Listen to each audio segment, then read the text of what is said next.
Subscribe करें Pakistan bird को और प्रेस करें बेल आइकन को ताकि आपको हमारी वीडियो सबसे पहले मिले। अस्सलाम वालेकुम फ्रेंड्स, कैसे हैं आप लोग? उम्मीद करता हूँ सब खैरियत से होंगे, फिट फाट होंगे।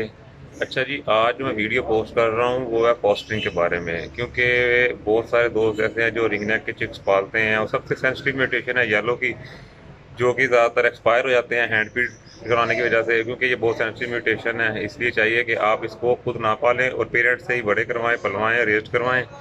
तो ये मैंने इस साल पहली कोशिश की है और माशाल्लाह से मेरे बहुत अच्छे चिक्स तैयार हो गए हैं और फुल फ्लाइंग में हैं। आप सबके साथ वीडियो शेयर कर रहे हैं और ये कैसे कैसे स्टेप बाय स्टेप करना है इसके लिए मैं मुकम्मल एक और वीडियो बनाऊंगा। चले आते हैं वीडियो की तरफ। और ये वक्त वक्त पे वीडियो बनाई गई है और सेव की गई है ताकि आप लोगों के साथ शेयर की जाए। और अब वीडियो को एंजॉय कीजिए, लाइक कीजिए, कमेंट कीजिए, शेयर कीजिए। Thank you. चलें वीडियो वीडियो की तरफ चलते हैं।